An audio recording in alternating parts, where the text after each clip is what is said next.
Sylvain Ité, ambassadeur de France au Niger, dispose de 48 heures à partir du 25 août 2023 pour quitter le territoire nigérien.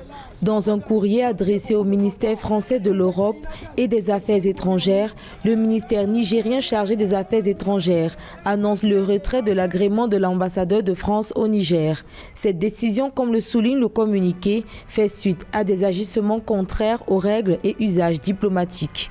Le vendredi 25 août, quelque chose d'intéressant s'est produit. Les autorités nigériennes ont fait savoir à l'ambassadeur de France qu'il devait quitter le pays en l'espace de 48 heures. Décision annoncée dans un communiqué du ministère des Affaires étrangères nigérien. Je l'avais déjà dit dans une précédente vidéo, demander à un ambassadeur de quitter le territoire est un moyen clair et net de démontrer qu'on n'est pas en accord avec la politique du pays qu'il représente. Depuis leur accession au pouvoir, les autorités nigériennes cherchent clairement à rompre leurs relations avec la France, qui refuse de laisser son mode de fonctionnement néocolonial.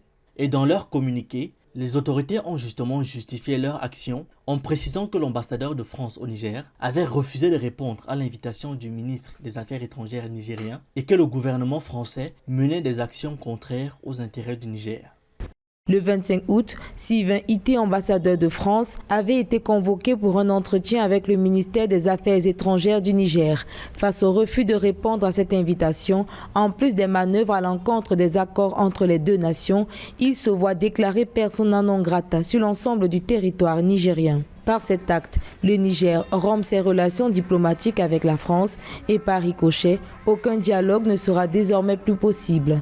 Les raisons derrière cette décision sont donc liées à des désaccords politiques et à des actions considérées comme inappropriées de la part du gouvernement français. Cette décision de demander le départ de l'ambassadeur français est alors une façon pour le Niger de montrer qu'il veut se détacher des relations historiques de domination et de dépendance avec d'anciennes puissances coloniales, ici la France. D'un autre côté, de fausses nouvelles ont été propagées autour d'une expulsion de représentants de notre pays, information démentie dans un autre communiqué. Suite au communiqué demandant le départ de son ambassadeur, Paris a réagi en rejetant fermement la demande de départ de son officiel. La mise en demeure est rejetée par la France. Les putschistes n'ont pas autorité pour faire cette demande. L'agrément de l'ambassadeur émanant des seules autorités légitimes nigériennes élues. Le gouvernement français affirme donc son refus de respecter la demande des autorités nigériennes en déclarant que celles-ci sont illégitimes et que seul le président Mohamed Bazoum, démocratiquement élu selon les termes consacrés, est en mesure de mettre fin à l'agrément de l'ambassadeur français au Niger. Une position partagée par Assoumy Massoudou, chef de la diplomatie de Mohamed Bazoum, qui, sur X, rappelle que l'ambassadeur est accrédité auprès du président élu. La France maintient ainsi sa position en affirmant qu'elle considère le président Mohamed Bazoum comme le seul pouvoir légitime dans le pays. Cette prise de position s'était déjà manifestée, notamment le 4 août, lorsque la France a rejeté les dénonciations des accords militaires signés entre Niamey et Paris par le CNSP. En clair, la France dit clairement qu'elle considère que Mohamed Bazoum est le chef légitime du Niger, elle ne reconnaît pas d'autres pouvoirs comme légitimes et rejette les mouvements qui cherchent à remettre en question l'autorité de Mohamed Bazoum. Et à ce niveau, j'ai une question. Pourquoi la France se comporte-t-elle comme si c'est à elle de déterminer qui est le président du Niger ou pas, qui est l'autorité légitime du Niger ou pas? Que ce soit les politiques, les experts, les médias, les civils, tous agissent comme si le Niger et en général l'Afrique francophone leur appartient. Et après ça, ils s'étonnent qu'il n'y ait des manifestations que contre la politique française en Afrique. Pourquoi pas l'Allemagne? Pourquoi pas le Portugal, l'Italie et la Belgique? C'est parce que c'est toujours vous qui avez ces attitudes condescendantes vis-à-vis de nous et vous faites semblant de ne pas le savoir. Et après, pour vous défendre, vous parlez de sentiments anti-français. Quel sentiment anti-français? Quel sentiment anti-français? Si ça vous amuse, vous pouvez continuer de vous voiler les yeux, mais en Afrique, les choses bougent. Ce qui est encore plus bizarre, c'est que pendant que Paris fait le bras de fer au Niger, elle nomme un nouvel ambassadeur au Burkina Faso.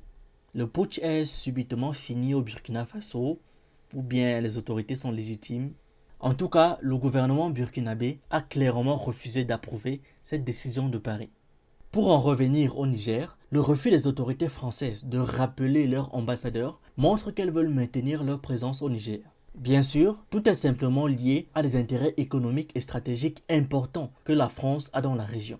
Pourquoi, selon vous, la France qui défend tant la souveraineté de l'Ukraine n'est soudainement pas capable de reconnaître celle du Niger, où la population manifeste activement pour le départ des forces armées françaises. Parce que, contrairement à ce qu'ils disent, ils ne sont pas là pour combattre le terrorisme et aider à maintenir la sécurité. Et ça, on le sait. Dites-vous que on leur donne l'occasion de ne plus perdre des hommes, de ne plus dépenser des sommes astronomiques pour faire fonctionner leur base au Niger, mais ils refusent. Ça veut tout simplement dire qu'ils ont certains intérêts dans cette zone et ils ne veulent pas les perdre. La région du Sahel abrite des ressources naturelles stratégiques telles que l'uranium, qui est crucial pour l'industrie nucléaire française. De plus, la stabilité dans cette région peut avoir des effets sur les intérêts économiques et géopolitiques de la France, y compris la sécurité de ses approvisionnements énergétiques. Le projet de gazoduc transsaharien partant du Nigeria vers l'Algérie en partant par le Niger pourrait être annulé, détourné, c'est-à-dire qu'il ne passera plus par le Niger, ce qui entraînera des coûts supplémentaires, ou alors les autorités actuelles pourraient tout simplement demander une renégociation des termes de ce projet pour qu'il soit véritablement bénéfique pour les populations nigériennes.